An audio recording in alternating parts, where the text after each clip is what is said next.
placed a strong emphasis on trade enforcement, enforcing existing trade laws, particularly with respect to China. You may have seen that earlier today, while we were all sitting here, President-elect Trump named some new advisors, they call it the landing group, that will help transition the U.S. Trade Representative's Office and the Department of Commerce to carry out a transition to the new administration.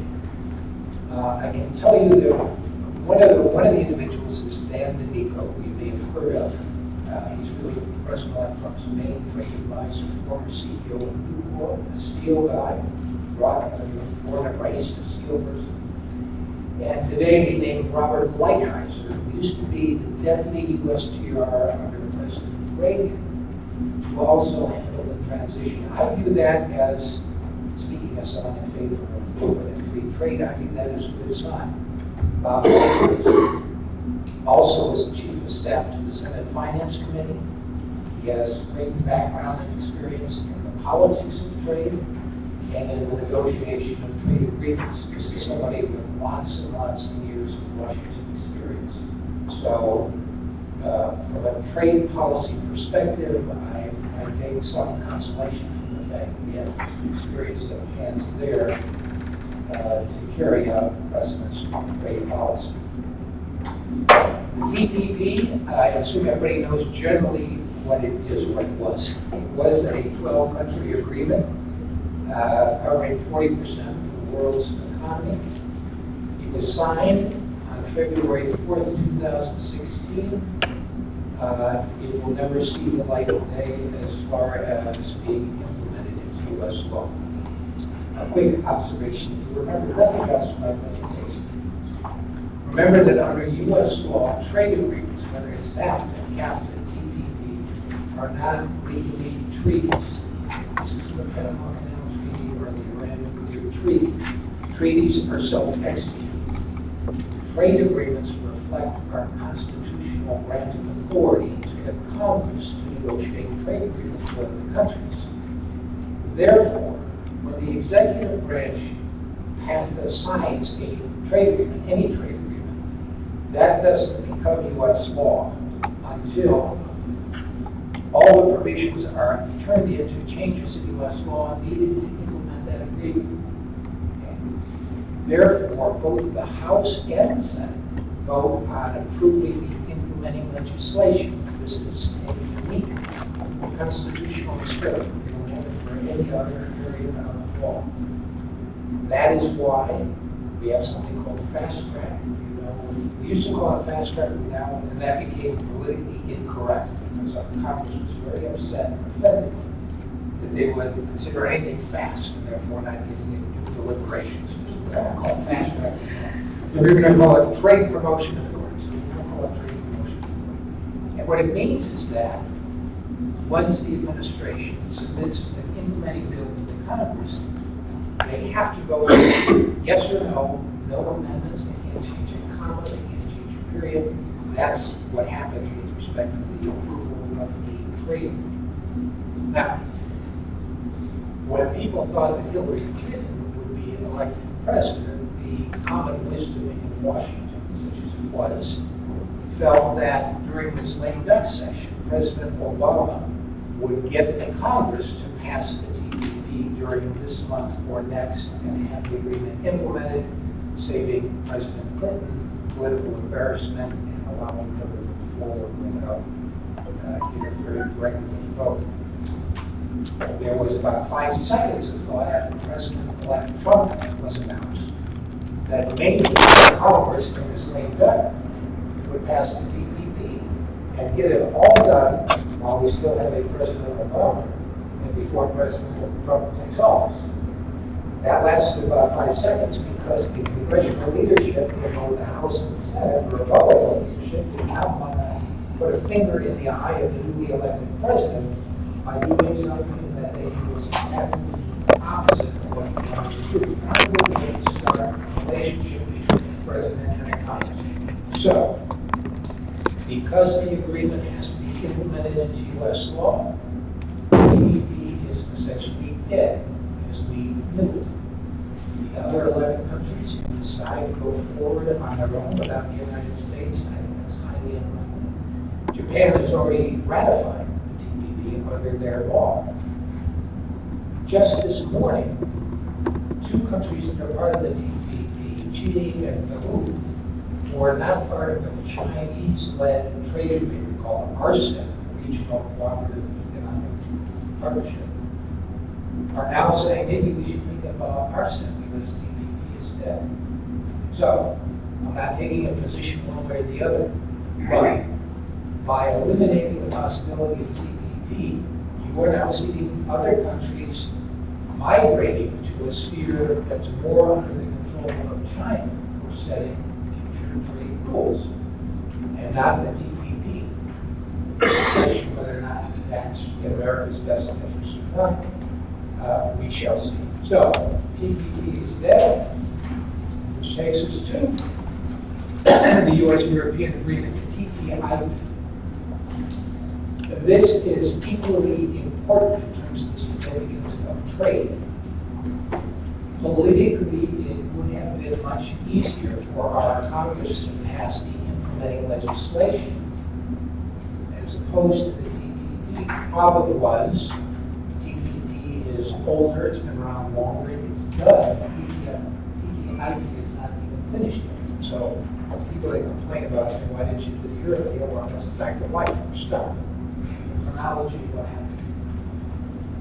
There have been 15 rounds of negotiations between the United States and Europe. There are all sorts of political complications, leaving aside President Trump, with the conclusion of TTIP. There are elections in France and in Germany. So the same issues that arose around the U.S. presidential election will have a major impact on the disposition of the EU. Keep in mind, the EU negotiates on behalf of all its members on whether to conclude the TTIP. My prognosis is that the TTIP will take several years to be completed. If it is, I think it's very likely that we will end up with a much more modest agreement. People will call it TTIP light.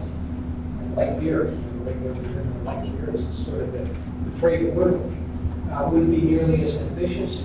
It wouldn't address various intellectual property and e-commerce issues, but it would be a way to salvage a trade agreement between the United States and Europe.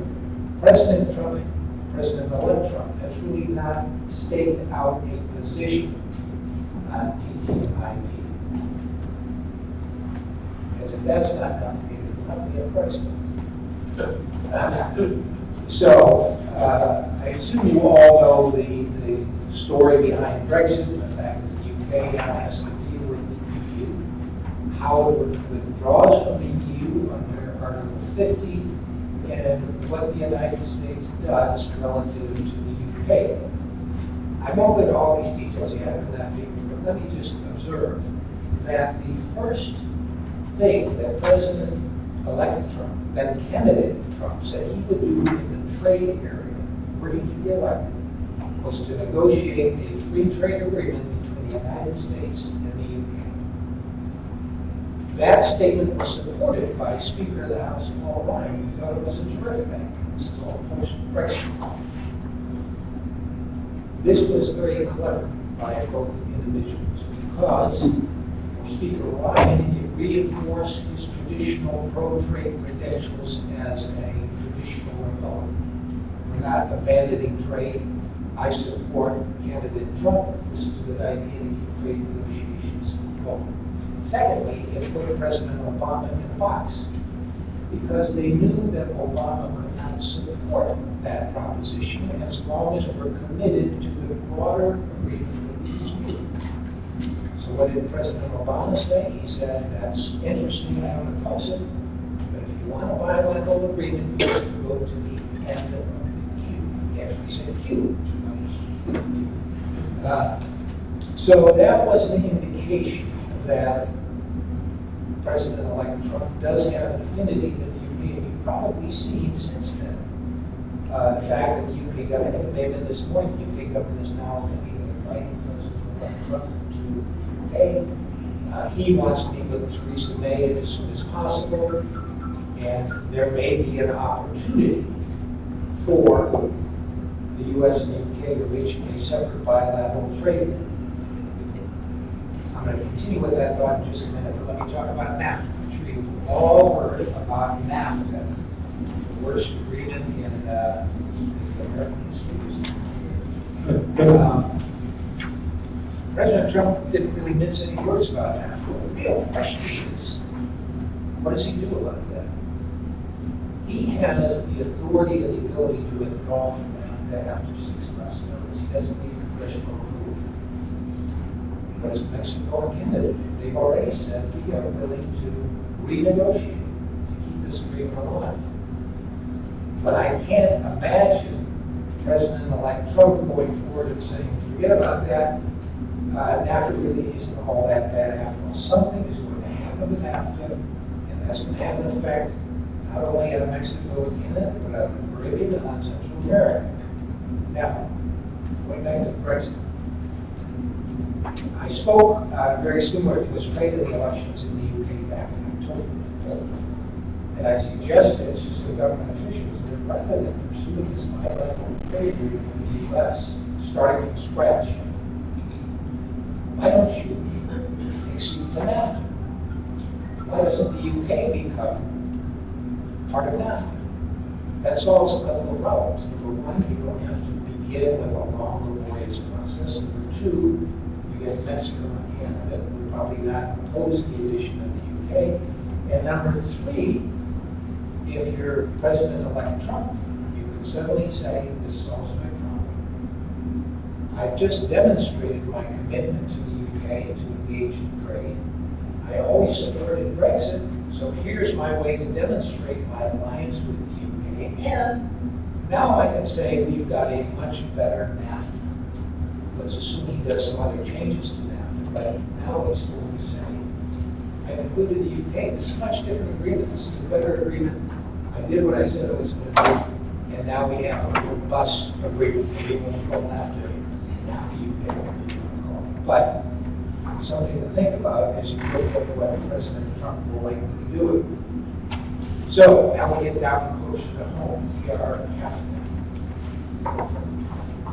President Trump has expressed general concern with multilateral trade agreements. From all of my research and all of my associates who I have tasked to look into this, we have yet to find any comments by President-elect Trump on CAFTA.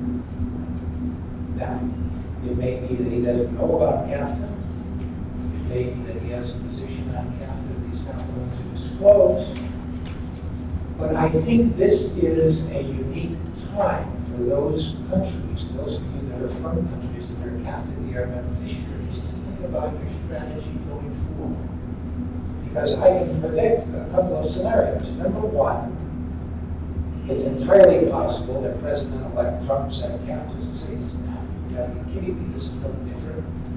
And we're going to get rid of CAFTA. Or, if the CAFTA-DR countries think about what their interests are, they may be able to persuade the administration that this is a much different creation than NAFTA. This is not a job loss mechanism as far as the United States is concerned. This is partially a security measure for the third border.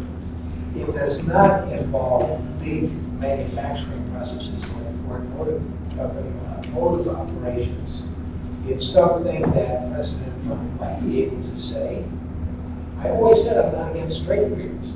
I hate NAFTA, but CAFTA I can fix. CAFTA I can make better. So, it's an interesting set of events that have evolved because 5 months ago, the CAFTA-DR beneficiaries were under a lot of pressure and they were facing a lot of economic catastrophe because of TPP. Remember, Vietnam is a party to TPP. Vietnam has benefits under that agreement in the area of, for example, textiles and apparel. So just looking at that sector, if the CAFTA benefits are here, the beneficiaries, Vietnam and TPP is way up here. And all the promises made by U.S. industry and the government saying, CAFTA is our way of creating an integrated supply chain in the Western Hemisphere. We will have apparel companies in the United States working hand in glove with the CAFTA-DR region to allow us to compete for the foreseeable future against Asia, i.e. China. So, countries have made those investments. You know better than right. Free trade zones, economic infrastructure, supply chain improvements, trade facilitation, that's all part of making this region competitive. But CAFTA is 10 years old, it's a little bit stale. If TPP passed, I guarantee you that Under Armour, Nike, and all the big purchasers are going to do what's in their economic interest, which is to move supply to Vietnam because of TPP. Now look where you are. With no luck of your major luck, but not organized effort on your part, you no longer have a TPP. Now, you may no longer have an NAFTA, or a diluted NAFTA. So you're at a crossroads where you can either take advantage of CAFTA and expand it so that, ironically, that becomes the regional trade agreement that is more attractive than anything else. Or, you don't do anything, you run a significant risk.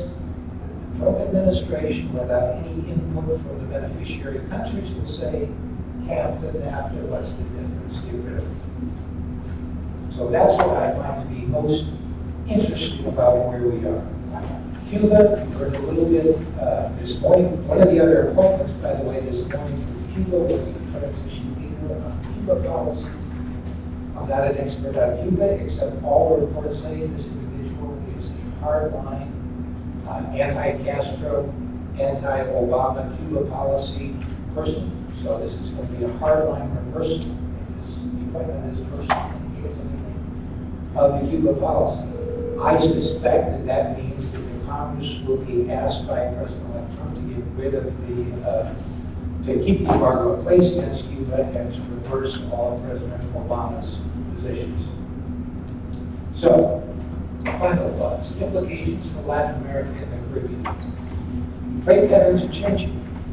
I've already told you about what Peru and Chile is doing. The TPP is dead. Let's move to RCEP. Let's move to China. Let's look for investment and agreements with China and Asia. DR CAFTA, as I'm sure you know better than I do, has always been, like Africa to some extent, all of Latin America to some extent, a second priority for any president's foreign policy. There are bigger and more dangerous areas of the world right now. The Middle East, and Russia, China, the South China Sea.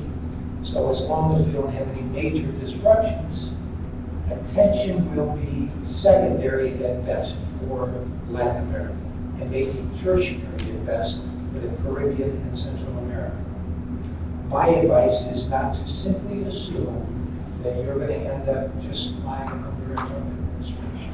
You've got a limited period of time, you have a window in which just possibly you organize yourselves to protect CAFTA-DR.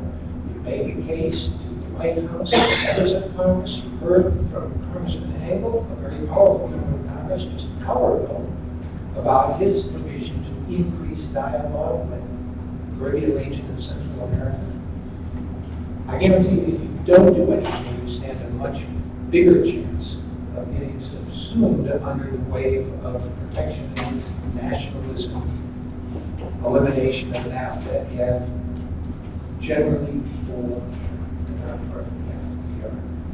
But you can make a difference, and now sometimes it's better than distraction. So that's my soapbox speech. I'm sorry for taking up so much time, but I'm going to turn it over now to our panelists. For comment, for observations, should we start with Jennifer? Yeah. I'm anxious to start. I'm anxious to start. Thank you, Frank. That was a great overview. And last year, Frank, when you led this panel, I remember sitting there thinking, as you were sharing your thoughts with regards to where I think the region, the Caribbean region, and that's where I'm going to leave my specific thoughts. It suggests to me last year, and when we realized we were going to do this again with you, and I thought, oh my God, Frank is going to make us start to really rethink about this well-armed trade war. And that's how I'd like to say that what I see as a well-armed trade war is about to start taking its full force. But I want to do something a little different in setting the tone for the Caribbean. And I think as you started to share all of the trade agreements by acronyms, I was sitting here thinking, okay, so CARICOM, how many people remember CARICOM? How many people remember CARIFORUM? And I started to say, well, the Caribbean Basin Initiative existed and still to some extent exists. And the DR-CAFTA agreement was a big deal for CCAA. And it's ironic, Frank, that last year, Lisette and I were sitting in the audience. We weren't members of the panel last year, but we were like, whoa, whoa, what about the DR of the Caribbean? And so I think what I want to suggest to our audience today is that the Caribbean shouldn't panic, but the Caribbean should position itself, as you've indicated, to be a part of this, whatever the final trade agreements would be from the new administration. But let me set in context the value of the Caribbean to the United States. And I think, as we say in the islands, and I think maybe a lot of us say money talks and BS talks. But the Caribbean is part of the United States' best traded partner. I shared this morning in one of our early discussion with regards to trade facilitation that we should not overlook the value of the Caribbean as a trading partner with the United States. And I walk around with a document that whenever I get a chance, I share with policymakers, both in the region and as well as in the US, that the Caribbean is, in terms of the top 10 partners for the US, and we used to be significantly more, but today we're 1, 2, 3, 4, 5, 6, 7. We're US 7th largest traded partner for the year ended 2015. And we'll see the report for 2016 very shortly. But in 2014, the Caribbean's value to the United States, and this is excluding oil, so what Trinidad is petroleum products. So in 2014, the value of the Caribbean to the United States as a trading partner was nearly $50 billion. Export, 49.4, call it 49.5%. Here we are, we've dropped, and there's a reason, and I like to talk about the reason the trading level has dropped, and I think it's significant to the conversation with regards to the exit of Great Britain and as well as the Chinese influence in the region. Today, as of 2015's report, the export value is $41 billion, 40.6, rounded off $41 billion. I don't know who can sneeze at that amount of money. That's a whole lot of money. And the region in itself needs to, concerned with all of, I think, the implications that you've outlined in setting the tone for this discussion, Frank. But I think that we need to remind ourselves of the value of the region to the United States, certainly as its third border, but as a stable trading partner. And I think if we can do nothing else, the region has to find a way to make itself be a part of whatever the bilateral or trade agreements that will end up, whether we amend TTP and whatever. But the CARICOM itself, and I'd like to just speak to the policies that I see in terms of the Caribbean governments and its trading policies.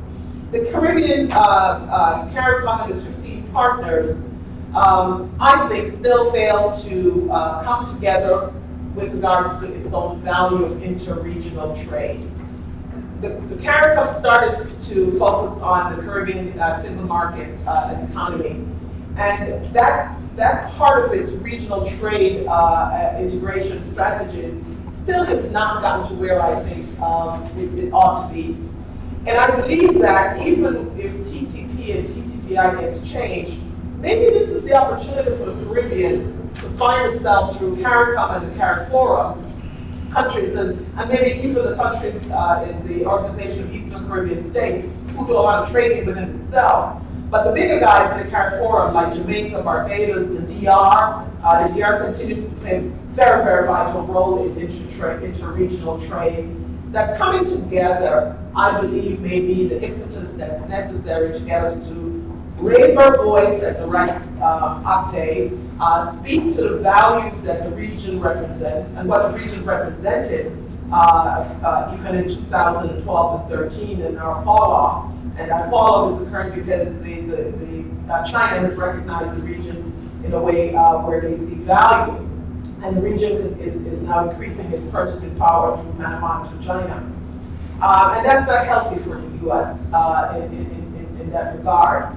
I think if we want to protect this border, this third border relationship with the United States, and to Congressman Engel's point, there are millions and millions of Caribbean, diasporas who are trading and doing business in the United States and has value in this political sphere.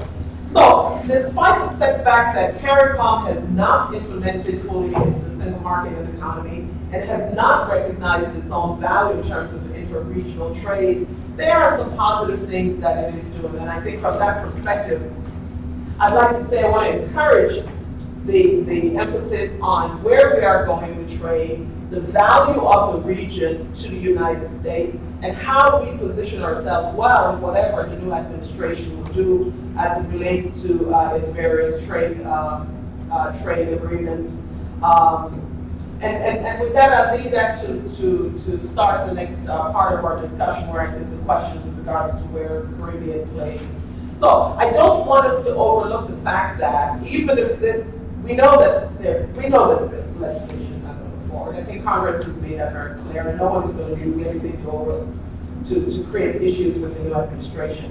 But I just want to emphasize to my Caribbean partners that are sitting here, especially those who sat through this emphasis this morning on trade facilitation, that despite the setbacks of CARICOM not moving and advancing itself, there are opportunities, I still say, for regional trade negotiations to look at best practices in trade agreements. I think the DR CAFTA was one. I think the Caribbean Basin Initiative, when it was first brought into being by President Reagan, is a great example of some best practices that we can do interregionally. And I think harnessing our own power of our spending power is critical. I'll leave it at that. Thank you, Jennifer. Manny, the floor is yours. So, I'm going to say it from another perspective, because the thing about Ireland is really close to the United States. We've been a lot of trade.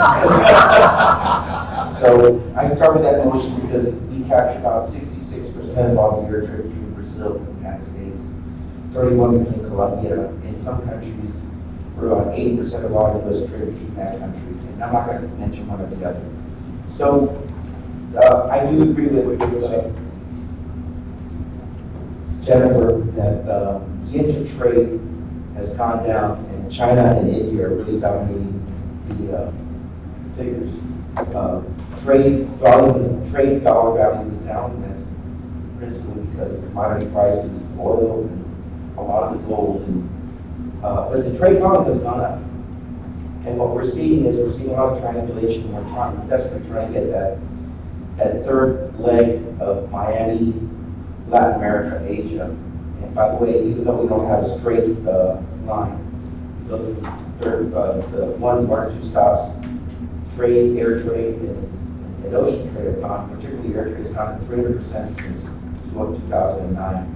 So I understand the need for the FTAs, but the market driven and demand is a whole different story. I remember during the Reagan era, the CBI and the textiles and how that changed. And even until today, it's textiles going back and forth, even into Asia, as well as perishables, fruits and vegetables. So, but what I see is the region itself not only needs to get into FTAs. By the way, trade barriers between 1980 to today went from 40% of import duties to about 10%. In some cases, it's been eliminated. So we can sit down and decide how much we can do and actually do like a negative interest rate, which is what we are today, and still trade and not grow because there's a growing demand.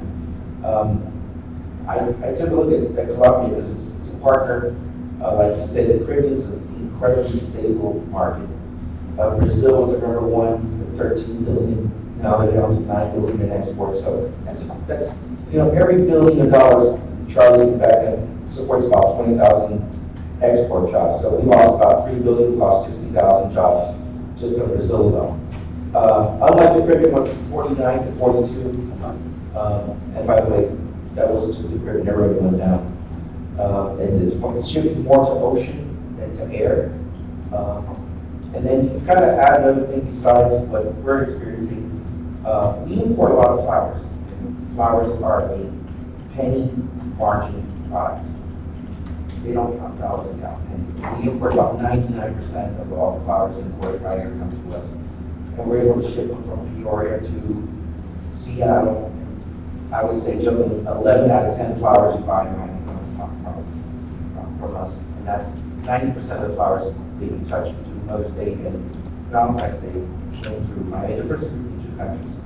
But interesting enough, the #1 destination for American Airlines International Cargo Commercial from flowers, guess where it is? Amsterdam. Amsterdam. Isn't Amsterdam like the capital of flowers in the world? The Dutch other framers since the tulip wars in 1630. So there is a economic integration, but it's market driven. And what I think we need to look at is the challenge that this region faces. Just from our point of view, infrastructure. You look at what Ecuador did in Bogota for their airport, which by the way, you can't take off certain times of the day because of the smog. So they're talking about an alternative airport in context. But it's invested money. It's becoming a very good and important trade. The Brazilians have invested billions in privatizing their airports. But we look at the large sector that's growing now is that that rural to urban migration to Latin America. So the whole product mix of the region is going to change. And the first one that comes to mind, which is something we picked up a long while, is pharma. Between now and the year 2030, diabetes, pharma demand will grow by 60%. It's not too far from what's going on in the U.S., where there are like 29 million some folks that are getting diabetes. But it's very simple for the Latin American region. The Caribbean, you move from a simple, wholesome, natural food products to an urban area where you're drinking Pepsi, Diet Coke, and whatever national flavor it is. And we all know how the soda industry has gone down in the United States because it's been the cause of this sugar or insulin.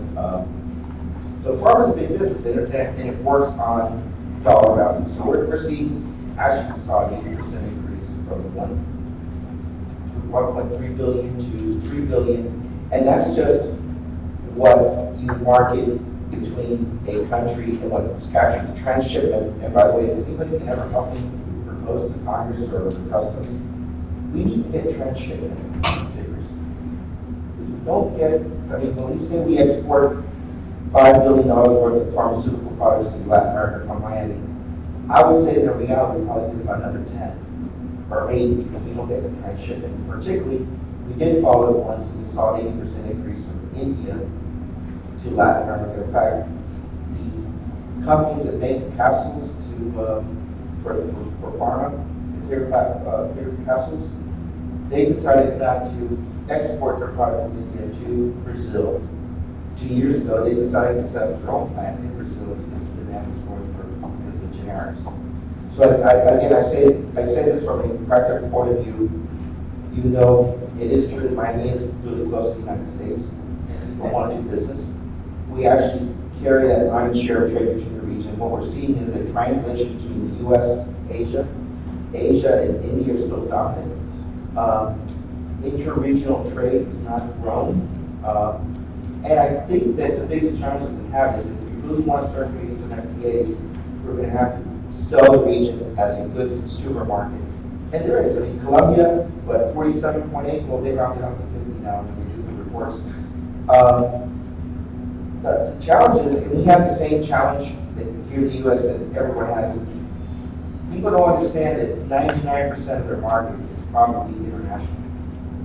It's not domestic. Even in the U.S., the majority of the companies that are exporting are small. It's, I think, 1 to 2% of the companies. We started this Going Global series where we started to we coined it evangelize international trade. And what we found out is that even though Miami is a very international city, a lot of the small to medium-sized businesses really still do not understand international trade. And you say it's 2016, my God, you see the $6 million expansion in the airport, the $1.5 million port expansion for Costa Panama. We see all the containers, all the trucks, all the flowers, and folks are still like a deer on the headlights. Well, the same thing's happening with Latin America. How do you get a Colombian company who's got a 50 million consumer market, who actually done very well because they went from 24% of the population, under 50% of the population poverty, now they're 24, so they've actually moved up the level. In the Caribbean, you have a competitive side that you don't count the services. There's a lot of banking, a lot of services that are provided, but they're not taken into account. So what are we trying to work on in FTA? Or are we trying to equalize the market? Do you think Colombia can compete against the U.S. or the New York have to compete in consumption? There's got to be some help in economically stimulating the region so that there's parity. If not, I can tell you it'll still be the U.S. Last I heard, I was born in the U.S. I love my country, so I'm okay with that. But at the same time, we really need to bring in some economic development because if we expand the markets in the region, we benefit. And mind you, when there's a crisis in the islands, Central America, Haiti, and there is a storm, hurricane, earthquake, whatever you want to call it, we actually are the first ones to go out and help. And we do it for benign reasons because 52% of our population is foreign, including our mayor who's foreign here. So in some cities it's 71%. But we also do it because it's good business to get these countries back and going up again because they consume and they buy a lot of our products. And actually, in some cases, we don't sell the products, we just do them. So it's a situation that we live and see that we like to see some parity. We won't get into China. Great. Thanks, Manny. Actually, we should talk about China at some point. I don't want to do it now, but think about the fact that, as I mentioned, that RCEP now was erected with China taking on a broader, more aggressive trade policy. What is to stop them from moving in a more aggressive fashion in the Western Hemisphere, the Caribbean, and Central America? There's nothing stopping them from negotiating a regional trade agreement with Central America.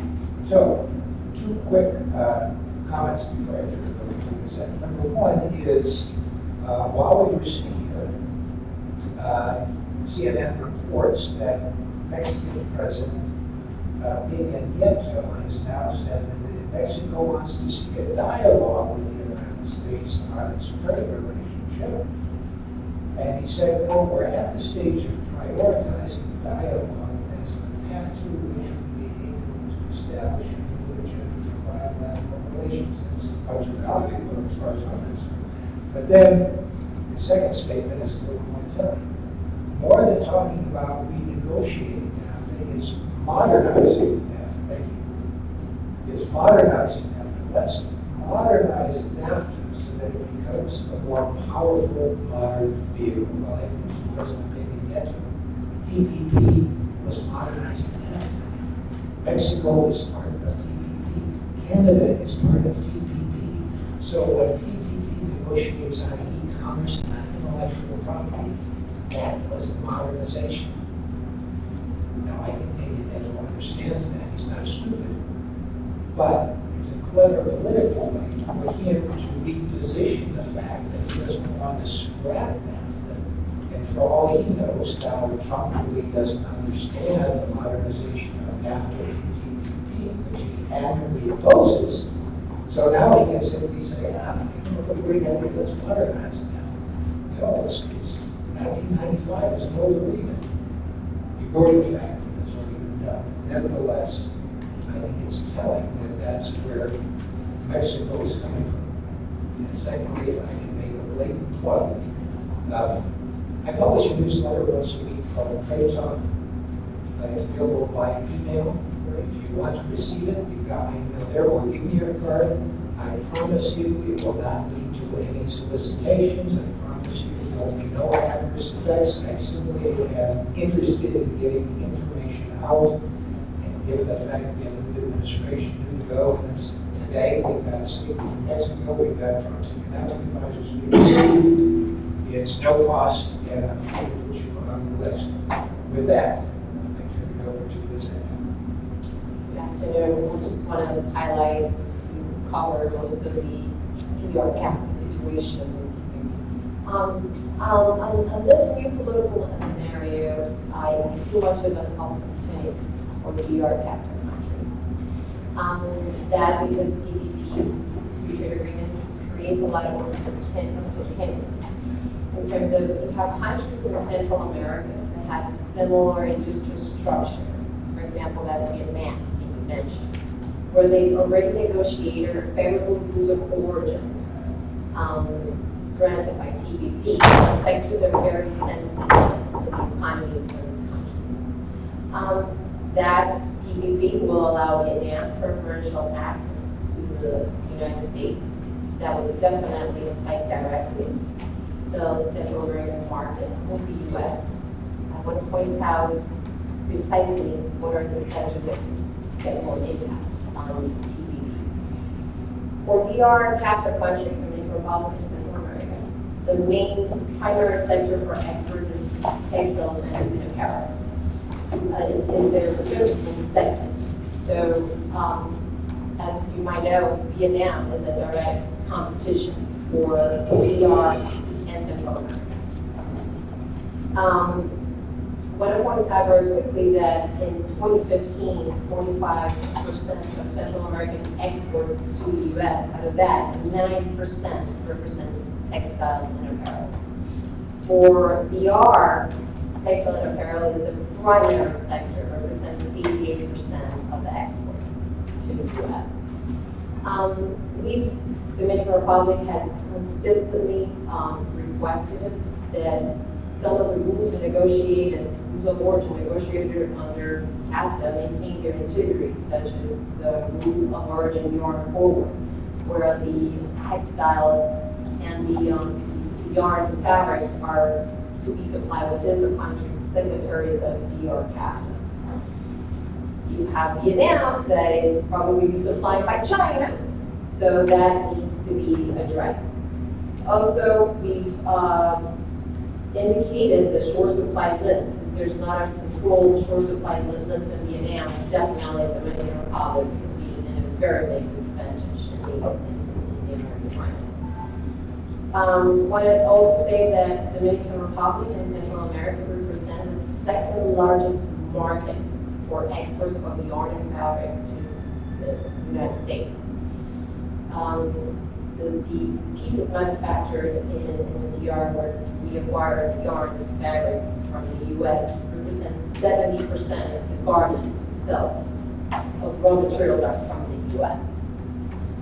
Other sectors that could be affected in a less scale, we have the plastic sector, 8.6%, the jewelry sector, 1.7%, and the shoe sector, 1.5. The countries we will be competing against with Vietnam, Malaysia, and Japan.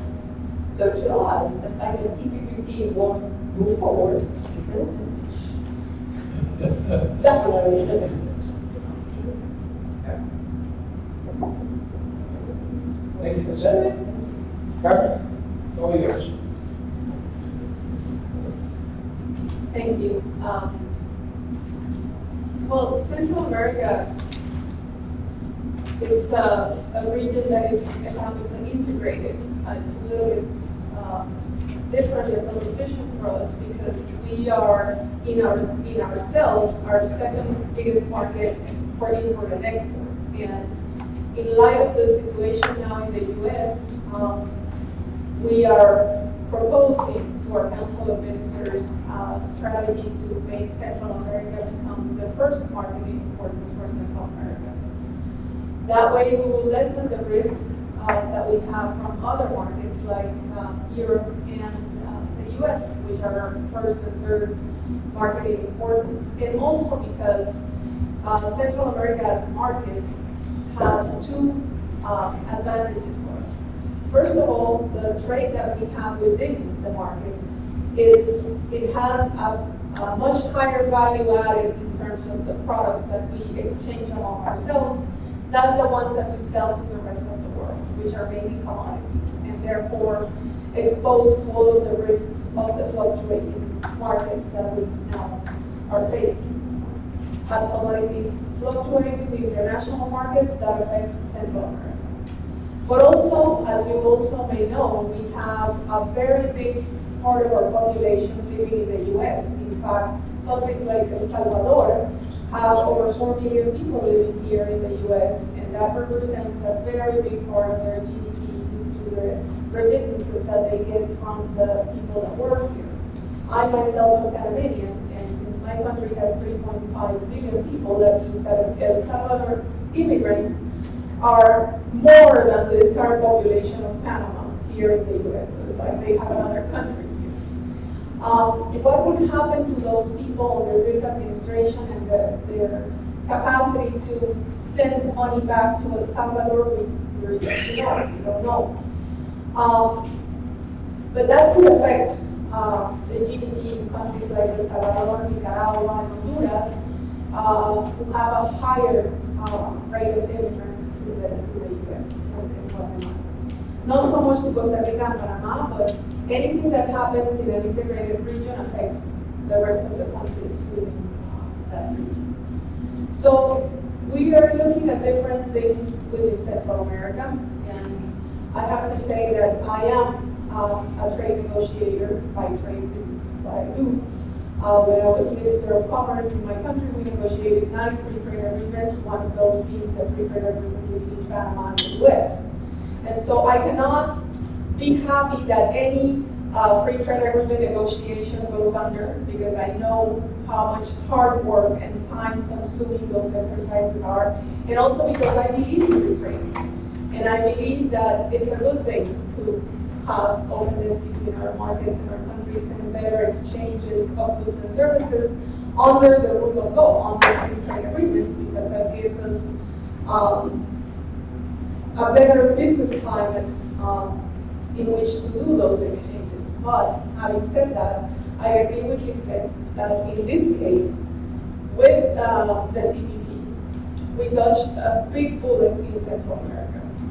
The textile sector was already looking into this, looking into the repercussions that Vietnam would have for Central America, and of course, what could be done, but not much could be done to counteract the effects that it would have to the textile sector, which is one of our biggest value chains within the region. And so now that this has happened, still the textile sector has to look, not only the textile sector, but most of the value chains that we have in Central America, and I dare say the Caribbean too, have to look into what's happening in the world. Regardless of this free trade agreements happening or not, we have to prepare ourselves for what is going to happen in the next 5, 10, 15, 20 years. These issues, of course, come into play. What will happen in a world with TTIP and TPP for Central America, and what would be the repercussions? What would be the repercussions of an open Cuba for Central America? What would happen with cooperation funds, with investors who would want to go into Cuba instead of coming into Central America? All of those things come to play a big role. And since those things may not happen, or most probably will not happen in the next few years, then we have a reprieve, because this president is not for life. This president is for 5 or 8 years, according to the US laws. So we have between 4 and 8 years to prepare ourselves for what comes after that. But something is going to come after that. And so I wouldn't be looking at it as, okay, well, if this is not going to happen, then we don't have to worry about that. We have to worry. We have to worry about many things. In Central America, I was saying at another panel that I participated this morning on creative economies that we have a demographic bonus in Central America, which means that right now, today, 64% of our population is between 50 65 years old. And by the year 2037, it will be almost 70% of our population between those ages. 50 million new people are going to come into the workplace, work market within the Central American region. And what are the opportunities for those people? Where are they going to come from? What are they going to live off? What are they going to work at?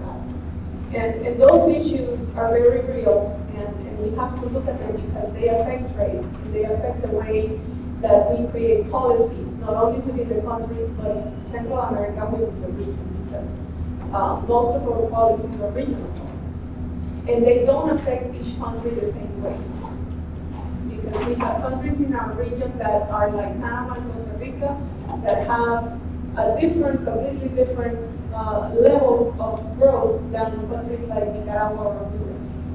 So it's a very intricate thing, but becoming our first commercial partner is it's now more than a necessity, it should be a priority, because our exports to the world decreased 7.8% because the markets that we're sending our goods to have many problems, and the Brexit issue is it's an issue that will have to be addressed. We have a regional agreement with the European Union, Central America and the European Union. And of course, if a member of that agreement drops out, what does that mean for Central America?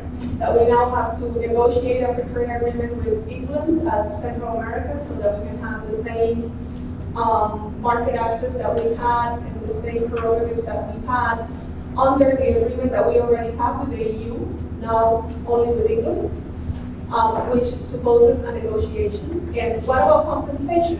When we entered the EU, we had a market that was comprised of n amount of members with an n amount of market, and now that has decreased. So what does that mean? And not only for us, but for all of the other countries that have similar agreements with the EU. In contrast, our exports within the region have grown 1.7% between 2014 and 2015, which proves that the region as a market is strong. It's strong because, well, in Central America as a region is growing more than Latin America, and a lot more than Latin America. And for next year, Latin America's growth numbers are under 1%, whereas Central America is over 3%, almost 4%. So to us, being integrated, it works.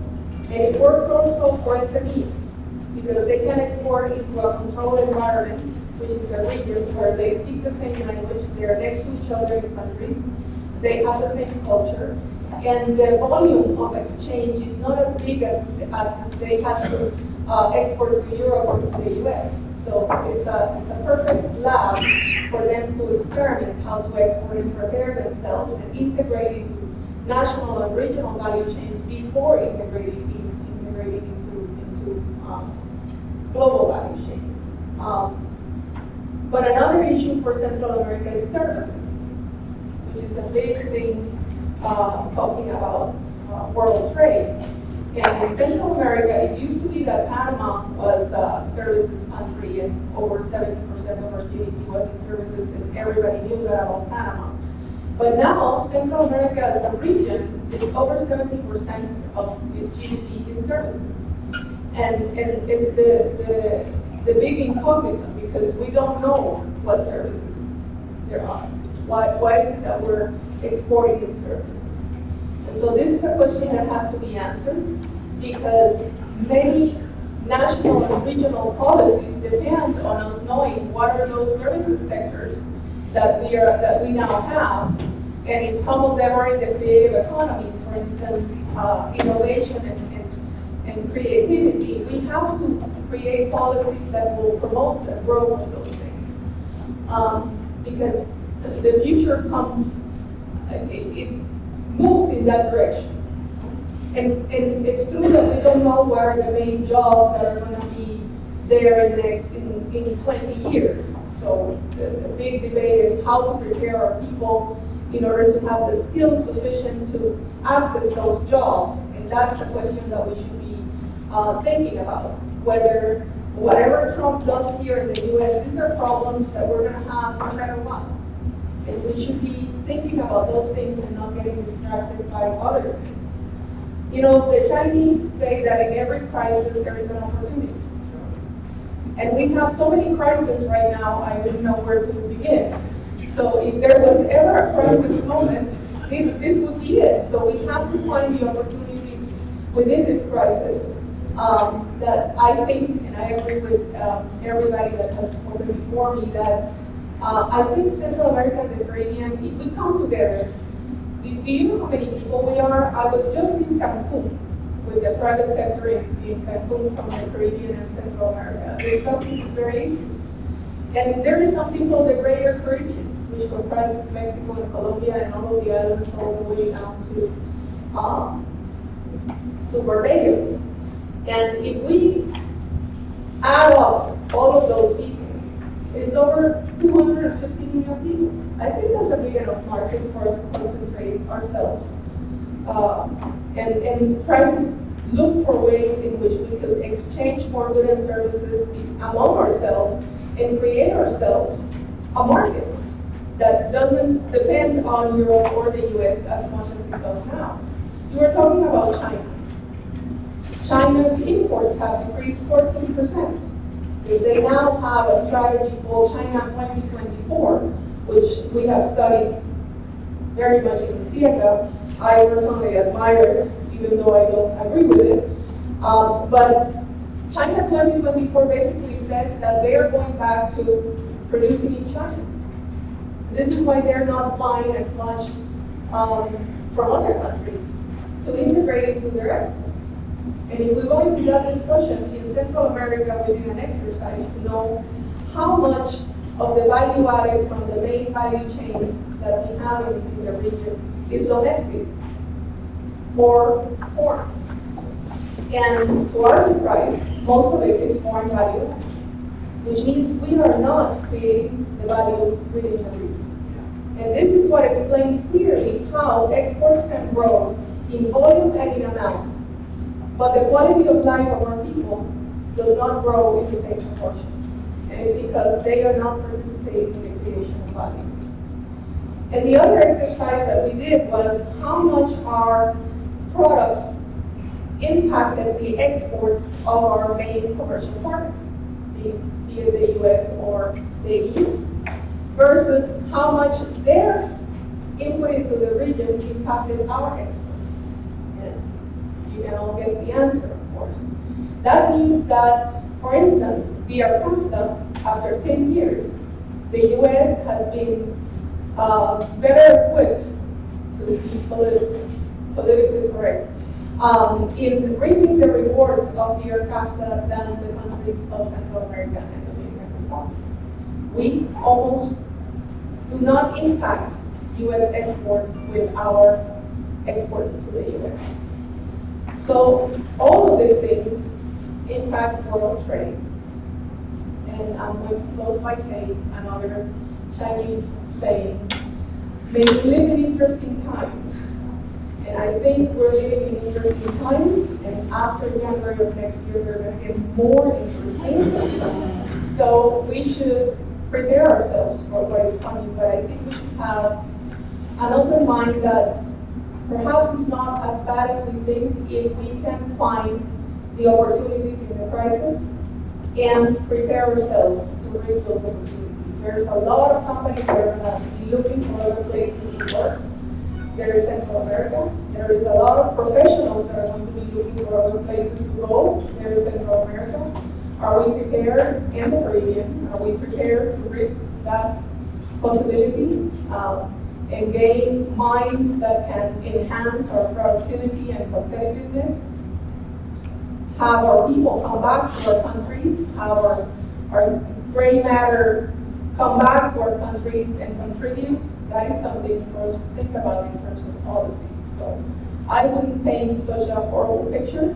I think we should be prepared and trying to make the best of what is going to come, because we cannot change that. Perfect. Thank you. I'm going to ask the other panelists if they have any closing remarks. I will exercise the moderator's prerogative and give you my closing argument first. From the beginning of my presentation, I talked about the geopolitical foundation of American trade policy, the TPP and TTIP. Right now, I mean, everybody's talking about the crossroads and the opportunities. Look at Latin America and look at this region, Caribbean, Central America. One thing you can be pretty confident about is that President-elect Trump is not going to have a very good sympathetic attitude toward Cuba. Okay? Cuba was sort of the fashionable country in the region for the last couple of years. All the private sector companies, many of them were just infatuated with the Cuban market. And I think that's pretty much a done deal for the time being. Take a broader look in the region. I'm still advising Colombia on a number of issues, and I'm sure you've read about the new peace accord that was negotiated last week. Just a couple of points on Colombia. Colombia is, of course, a strong ally of the United States. That peace agreement reflects the fact that President Santos had to make a lot of promises to the FARC to reach that agreement. These were promises that cost a lot of money, and it's money that Colombia does not now have because it has oil and commodities and other things. So, Colombia will be looking to the United States for about $450 million at least to supplement what's necessary to have the peace accord politically. But the President of Colombia or their ambassador has to tell Senator Rubio, Senator Menendez, and a lot of other people on Capitol Hill, the minute you mention FARC, you're not going to have a terribly sympathetic audience. So Colombia is a question. Then you look at Venezuela. You look at Brazil. You look at a lot of economies in the region that are not really traditional allies of the United States, have not really been friendly trading partners, and they're now having to deal with a more rambunctious and aggressive President-elect Trump. Now, you look at Central America and the Caribbean. If you're looking at this hemisphere through the prism of President-elect Trump, black and white, these are very good allies of the United States. There's been a couple of major fighting with the region, the Caribbean and Central America for quite a while. And if you're really that upset about Cuba, you need to offer an alternative. And wouldn't a President-elect Trump say, let's look at our traditional allies in the region, forget about your infatuation with Cuba and with the Caribbean and Central America. The last one. I heard, and I'm sure you did as well, Congresswoman Haslund and Congressman Engel talking about the diaspora. And what this all comes down to is political power and voice in Washington. When I was advising Korea on the free trade agreement for the first time, I gave credit to their ambassador. They went to every consulate around the United States to enlist Korean Americans who never were politically engaged or active, but he convinced them this is important. It's important for a lot of things, for national pride, for the bilateral relationship, for the long-term future prosperity of Korea. And guess what? He organized constituents who voted for members who were suddenly aware that they have a lot of Korean American constituents in their district. I don't know the numbers, but I have got to believe that the diaspora from the Caribbean Central America far outnumbers that of Korea. So we've all talked about the opportunity. We've all talked about the fact that you're really at a fork in the road. You get swept up in NAFTA. Will you distinguish yourself? Are you going to do anything about this potential, this diaspora that is a version of potential political power that can speak on your behalf to make sure that your voice is heard and that this region is distinguished from NAFTA and from other trading countries who we already know President-elect Trump is not terribly sympathetic to? It won't happen on its own. caucuses and lobbies in Washington are looming in terms of people with special interests. The voices are there. You already heard about Congressman Angels. You heard about Congressman Leskett's interest in expressing your voice. Somebody has got to organize and corral that political power. You're either going to let it dissipate or you're going to take advantage of it. And as you're learning, as we're all learning, from trade and from politics, nothing is static, things change. Politics change. And the victory goes to those prepared to move into the battle. So, I've said my piece. Any other comments here to? I think it's not a political war, it's the evangelization. And I gotta agree with Carmen. Central America is a great example of what economic integration is. We need to start seeing how we can trade into the region more than internationally. But at the same time, we understand that the political realities, the economic realities that China, India, and the US are the principal markets. But the biggest question that I hear is, you know, mentioned Colombia. Colombia is like, it's oddball. It does belong, it's part of the TPP. I just finished this peace accord. But they have a strategy. They've determined it's going to be life sciences, fashion, agriculture, and I think some other value in tourism. So we need to define as regions what it is that we want to be doing for a while. So we need to change all these, and I know that your former president, UNA is working on innovation, entrepreneurship, technology. So he's looking up that question, like, what's the next big thing? And now that we're going to create an app and make somebody a billionaire overnight, and it's a millennial, they don't understand what hard work takes. Things just don't happen overnight. But he's on the right track. So I would say that we need to evangelize, educate our constituents at the national and local level, like we're trying to do here in Miami. I think they don't understand it. And second is define what it is that we want to work on. So I think when I see Colombia looking at life sciences, that's medical and pharma, they've hit it. It's a growing industry. It's not like, well, let's not compete against making nuclear power plants. You know, so it's not a huge demand for nuclear power plants. It's not just business apartments. So let's Brazil say most basic shows. It's not like it's equipment around. But I think that would be it. And I would say that we need to advocate. We, as a county, as a community, as a state, we've always been advocating for the region. Again, we're always first in the ground to help in terms of crisis. We do it because of benign services, but we also do good business. So anything that helps the region, most definitely makes stuff. So how does it? So, in terms of closing with regards to restating for the Caribbean, CARICOM is a recognized emblem for the region.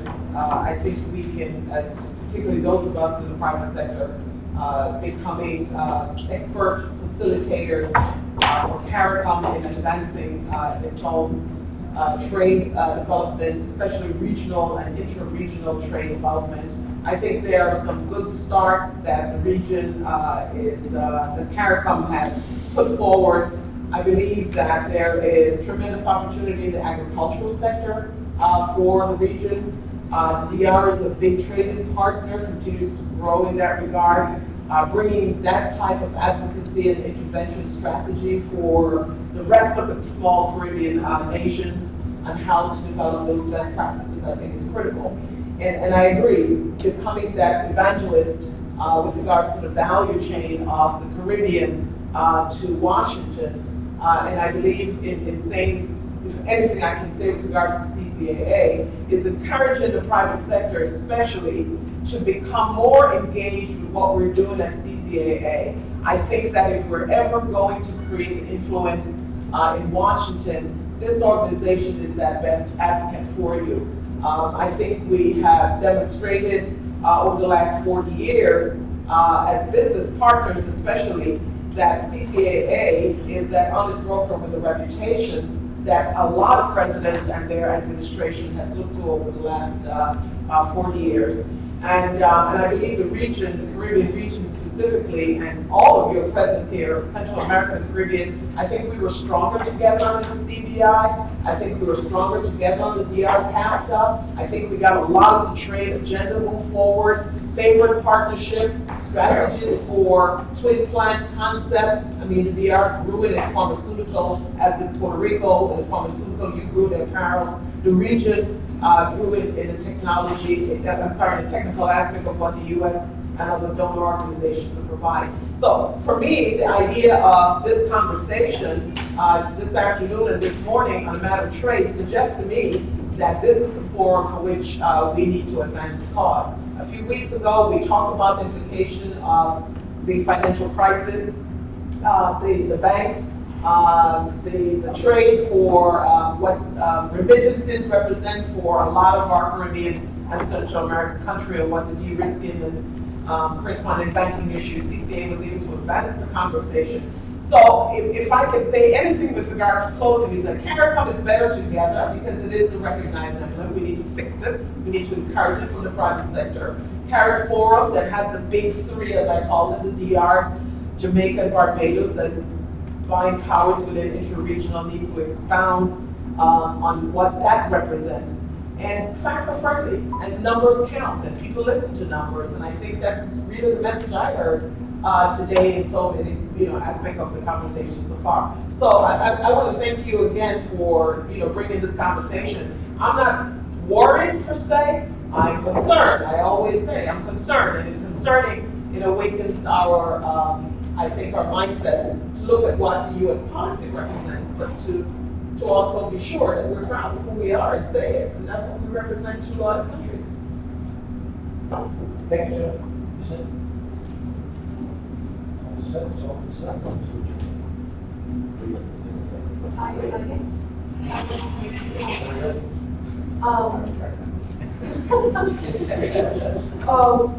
First I wanted to say that, of course, I agree with everything that's been said here, but also the fact that we have to start thinking about very concrete things that we can do in order to bring Central America and the Caribbean together as a region. We have a trade facilitation strategy. I think this morning, those of you who were at the trade facilitation part of this forum may have heard of that. I don't know if IDB talked about it, but we have a trade facilitation strategy in Central America. And I was recently talking to the Secretary General of the Association of Caribbean States, with which CFL also works. And we are working on promoting that trade facilitation strategy also to the Caribbean. The first thing that we already have is a maritime strategy for short distance maritime transportation to the ports. And we want to extend that to the Caribbean so that it will lower the cost of ships going from ports in the Caribbean to ports in Central America. And it has other implications also in terms of information services and so on. And that's a very real thing that is already in place. We are also working on logistics and mobility policy, which we will present to the presidents of Central America in December of this year. And that is also another thing to consider for the Caribbean, because this one has to do with not only transportation by sea, land, and air. We have, for instance, in Central America, problems with the cost of airline tickets. But also it has to do with mobility of people and how we handle that mobility of people to work and live in the countries in Central America and to do more business. So this is what this policy is addressing. And it also is going to have a master plan that is going to be developed next year, which is going to have the main infrastructure projects that the region needs for the next 20 years, already outlined and in consensus from all of the countries. How many airports, ports, roads, what are we going to do about the railroad, what kind of ports, what kind of airports, where should they be located? And this is something that we're working on right now, that we can also extend to the Caribbean and help work together on this. We also have the customs union between Guatemala and Honduras. I don't know if you're aware, but the only customs union in this continent is between these two countries. It's the only customs union that has ever existed in Latin America. And those two countries are eliminating their internal frontiers, so that basically it would be like the EU, where you can enter Guatemala and then go to Honduras. Whether you're a person or cargo, you won't have to go through customs and immigrations in the interim borders between these two countries. And this is a huge change that is occurring now and is going to be fully enforced by June of next year. We just finished the negotiations of the free trade agreement between Central America and Korea. And we negotiated this agreement as a region. We just closed the negotiations on Tuesday of this week. And now we're going into the legal aspects and the legal provision of the treaty and the translation so that we can sign it in June of next year in Korea. And this opens a new market for Central American products and lowers again the risks of having all the eggs in one basket. And regarding global value chains and new engines of growth for the region, we have a methodology that was developed with ECLAC for Central America, with which we've analyzed 100 value chains, 80 in the goods and 20 in the services sector. And so now we have a clearer picture of what our value chains are and what they mean to the region. And of those 100, we have selected 10 that we're going to start working on to promote Central America's exports as being from a value chain and not from a specific country, and to attract foreign direct investment into the region, into a value chain and not into a specific country. So that's a big change in our policy that is going to be enacted next year. And finally, I just want to say that regarding these very real things that we're doing with the Caribbean, this year, in March of this year, we launched the Central American Trade Network. If you don't know it, it's in our webpage. So you can just go to CIECA's webpage and go into it. It's free, it's in English and Spanish. And it's a tool that helps companies find companies in Central America to do business with, and companies in Central America to find companies elsewhere to do business with as well. Now we're going to change the name to Central America and Caribbean Trade Network, so that the Caribbean doesn't have to implement a new one. We are going to pull our resources together and get all of the information from the Caribbean into this platform, and that way all of the companies from the countries in the Caribbean can also use this tool as a tool to do business. And this, we're working on it right now, and we hope by the first semester of next year to have it already changed and already with the information in it. So I invite you all to go and look at the Central American Trade Network. It's free. And if you have any ideas on how we can make it better, please don't hesitate to write to us. We're always looking for new ways to make it better, and especially those that come from the private sector. And I can attest to the fact that your Squire magazine is very good. I receive it every single month, and it's very, very good. So all of you go into the webpage and give him your address, because he really doesn't solicitate, and he sends you a lot of valuable information. Thank you. Thank you, Carmen. Just as I asked you to say it. Anuncio político no pagado. You've all been very patient, and we're here to answer any questions you may have. So as far as I'm concerned, we'll stay as long as necessary to answer any and all the questions. And just it occurred to me that last week you'd, well, for those of us who lived in and traveled extensively to the Caribbean for the last 20, 30 years, it's obvious that China's influence has grown dramatically. And I was wondering if you care to hazard a guess as to how the Trump administration may view China's growing influence in the Caribbean and Latin America. And would you expect any pushback at all? And if the U.S. moves away from some of the trade agreements and the like, because it seems like China's looking at its chops a little bit to try to move into that void. place. That was a very interesting question. One of the things I don't think President Trump knows he has to do, but that will be waiting for him within the first couple of weeks, is a decision. Remember when China acceded to the WTO a couple of years ago? And as part of the deal for letting China into the WTO, the U.S. and other developed countries said, we need to be able to continue to treat you as a non-market economy for a set period of time. Treating China as a non-market economy means, in essence, trade cases brought against China are basically Greek against China. If you don't use Chinese prices, then countries can pick another economy to stand in the shoes of China and raise prices on that. Dumping margins are huge, and that's what we do by dumping cases in China. Margins are huge. They're huge because China's a non-market economy. On January 1st, according to the agreement, the U.S. is obligated to treat China as a market economy. Now, can you imagine President Trump with all he said about China going down as the president who was about to give them the biggest trade windfall in history ever. So, what happens then? China will sue us, essentially. They'll take us to the WTO. That will lead to retaliation by China against the United States. That will start us now a very long road of trade retaliation between the United States and China.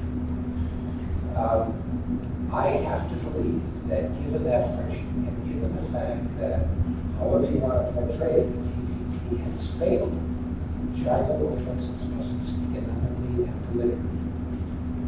They already are a presence in Asia, and I think coming to the Western Hemisphere is a very significant that would be intended to promote the ire of President Trump. I can see them coming in and offering incentives and subsidies in the region in a way that President Trump really can't do anything about it if he's not careful. So China's activity in Africa, in Latin America, in the Caribbean is not when it's not if it's going to happen, it's when it's going to happen.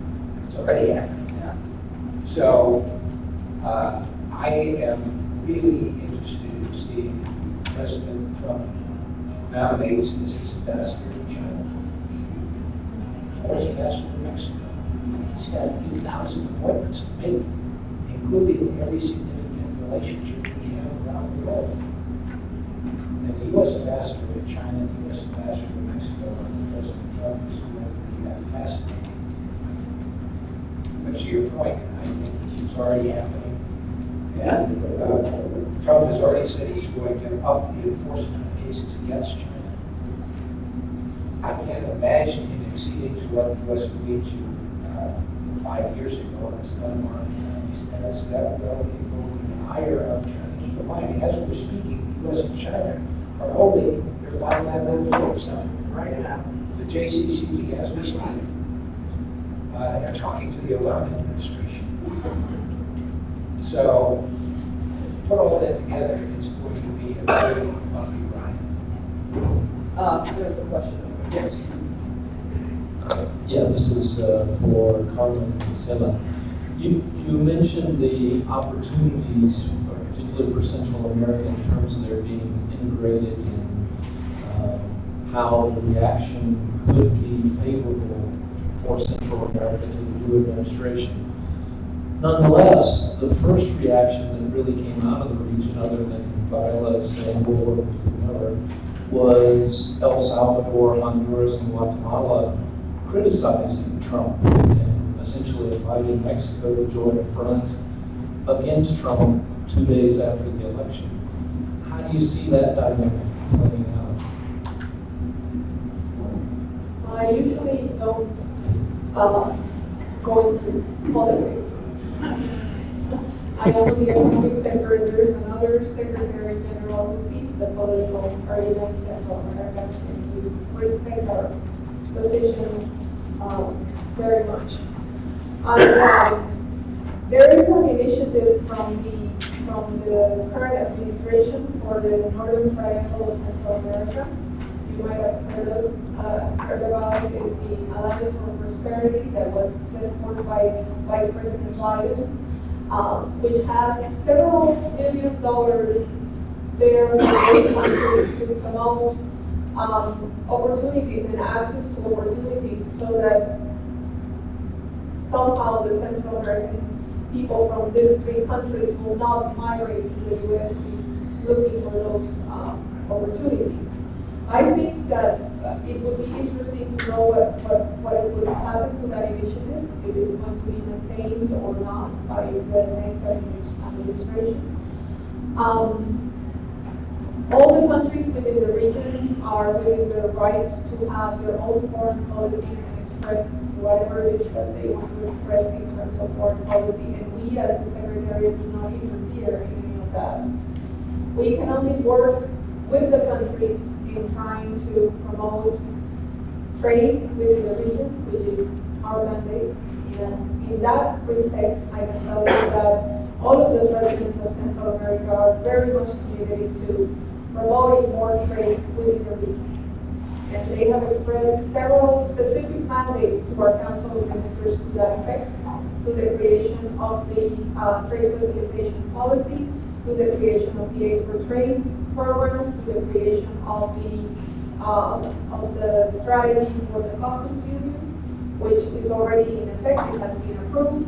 And it says that in 2024, the whole of the Central American region will be a customs union, and so we're working with the countries in doing that. And that will continue, no matter who's president of the U.S.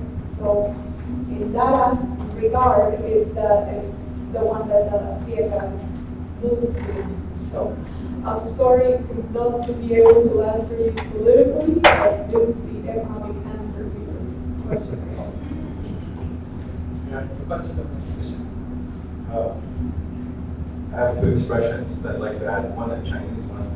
It said the best time to plant a tree was 20 years ago. The next best time is today. And the other one is in French from my hometown of Montreal. It says, "Tout ça change, tout c'est le même." And I recall, being at the CCA 10 years ago, we were talking about something very similar. Where about unity in the region, where the political will, the lack thereof, is what's hampering all of this. Until the political will to unite and to create this free trade within the region, you can't even have that in a pure sense. You've got to carry on with all these different things. So there's that absence. And until there is leadership coming from there, I'm afraid that years from now we can still be in the same environment. I like what was said, for example, about how Colombia is reinventing itself and going into. So the region has to identify areas. This is why the best time to start looking forward is what do you want to look like 10, 15 years from now? What industries do you have to exit that you know that you cannot compete against the Vietnams of this world, the Indians of this world? So what are those industries that you can retool? The universities, UWI, Technology Institute in Trinidad, maybe they need to start churning up more engineers, less lawyers, less, not that those aren't important, but you need that technology and that strength that will create high value-added jobs, not low-end jobs that will eventually go away. This thing about TPP, being probably the only Canadian in the room, I can tell you that Canada will do everything it can to keep NAFTA alive. Canada has been a net beneficiary, as has Mexico, as has the United States. It has been a good thing. Free trade does work. Canada is actively going out around the world, signing all kinds of free trade agreements with Europe and everywhere else. So TPP, I guarantee you, will come back. If not, it's going to die now, but it will come back.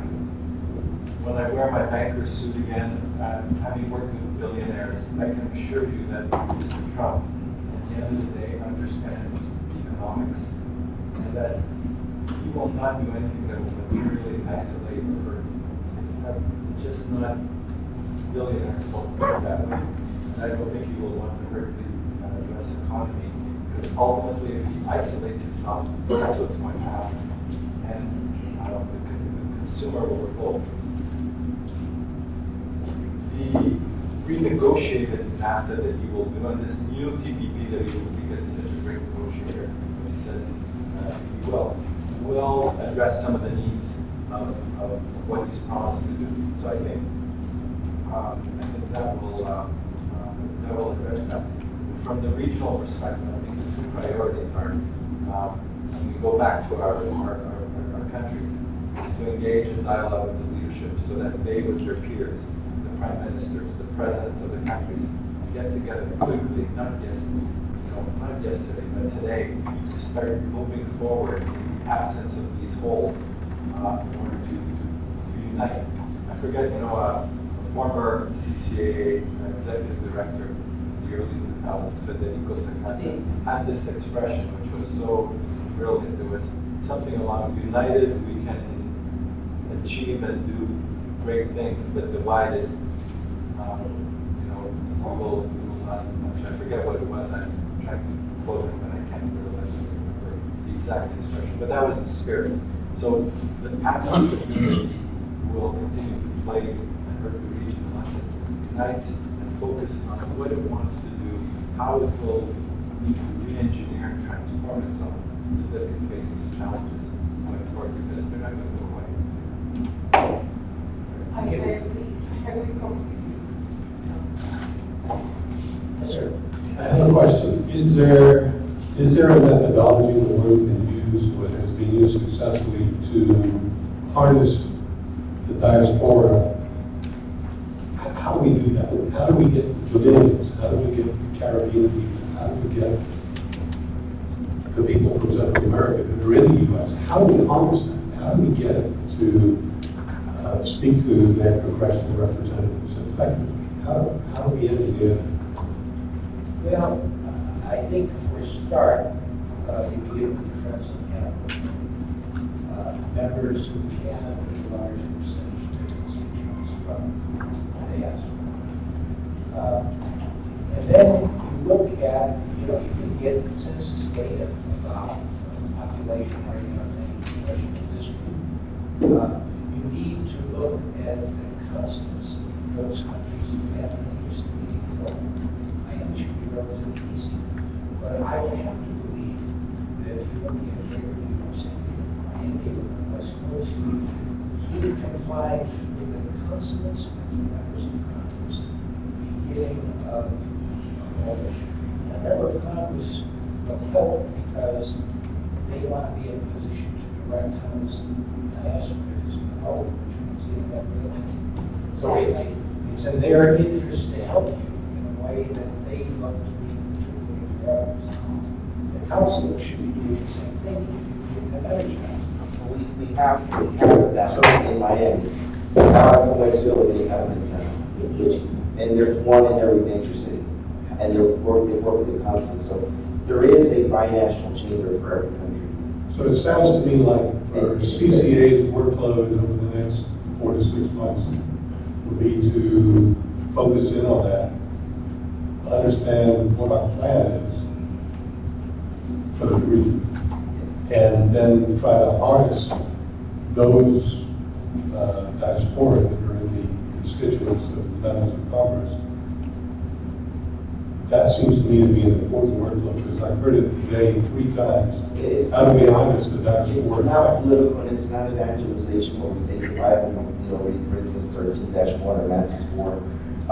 It's being passionate about what you believe in, and there is a silent group that really supports what we do, except we just haven't learned how to evangelize and transfer that passion. And I think if we get the abundance of numbers, the Dominican Republic, we have a very active chamber of commerce.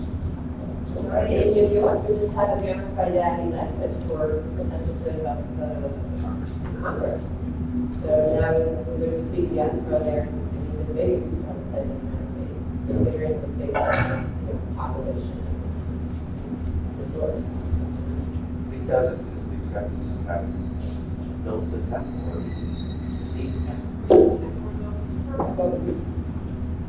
There's a DNR coalition in Washington. You know, DNR. I was dumbfounded to learn that Florida has a consulate in Washington? We have a No, house. we have a Dominican Republic. We have a house. A house. Yes, Ron Shaw opened up a house for any authority that wanted to come by. See, I've been going up to Washington for 30 years. I never We do knew have a that. house. I didn't But even realize. again, Florida's particularly mandatory. Are we the only state that's got one of those up there? What, if you're Floridian, you're one welcome to jump. No, but I'm asking, you know, it's like having an embassy, right? Yes, yes. Do other states have? I think we're one of the, in fact, we're definitely the first to know. Not even the colonial, original, but you know, You're right, we're close to the United the real States. good thing about Miami, Paris, we're close to the United States. Close to the And I United say States. jokingly, and when I said it in China, it took a while for them to kind of grasp it, until they come in and realize that it really is a key area. That's why we stand to benefit from all these future agreements. I've been asked by the staff to make sure before everyone leaves, because Juan Antonio Busto is here, Director of Roma Fund.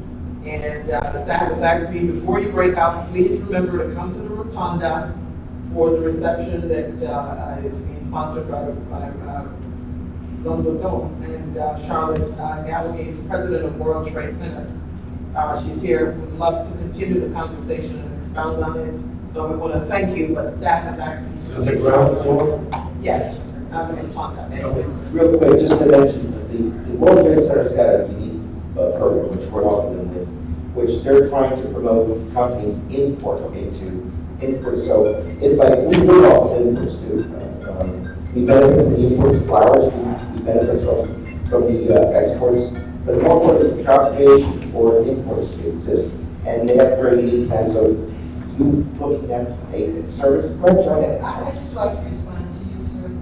From time to time in Miami's history, the last 40 years, we have formed coalitions that have really worked well together. They're multidimensional from all over. And I think this calls for one thing we're talking about. We need to, Miami itself needs to pull together and form a coalition. Yes. We have other coalitions, but to form a coalition. The question for me is this on the Caribbean, is it on all the issues that this gentleman had on his slide? We talking Caribbean, Central America, or is that one and the same?